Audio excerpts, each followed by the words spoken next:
La méthode Thomas Kilmann est un outil largement reconnu pour la gestion des conflits, développée par Kenneth Thomas et Ralph Kilmann.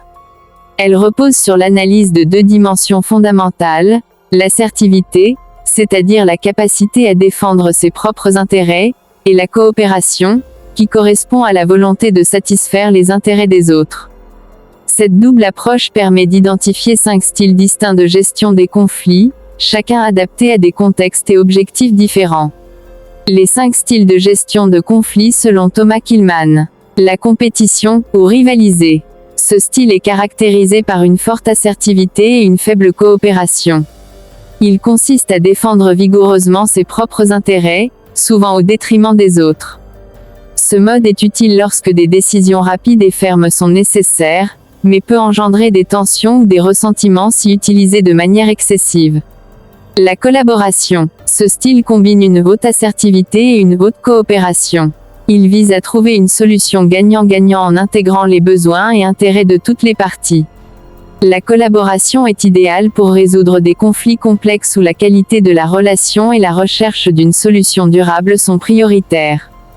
Le compromis. Position intermédiaire entre assertivité et coopération, le compromis cherche une solution partiellement satisfaisante pour tous.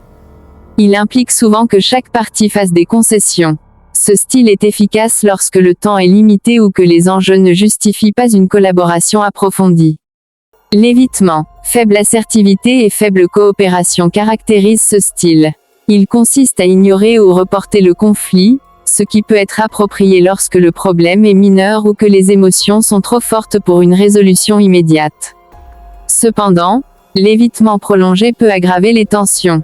L'accommodement, ou céder. Avec une faible assertivité mais une forte coopération, ce style privilégie la satisfaction des intérêts des autres au détriment des siens. Il est utile pour préserver les relations ou lorsqu'un enjeu est peu important pour soi, mais peut conduire à un déséquilibre si utilisé systématiquement. Application et utilité de la méthode. La méthode Thomas Kilmann est particulièrement efficace dans les environnements professionnels où les conflits sont fréquents en raison de différences de personnalité, d'objectifs divergents ou de pression externe.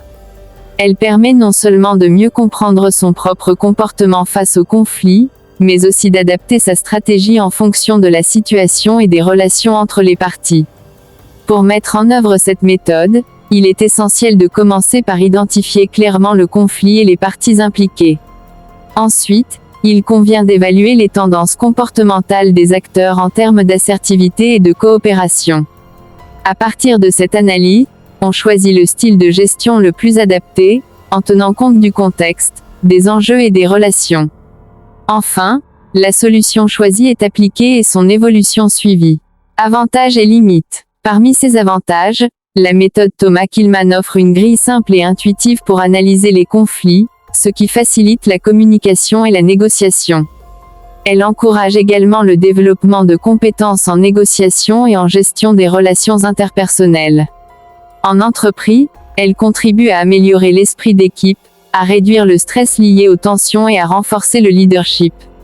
Cependant, cette méthode présente aussi des limites.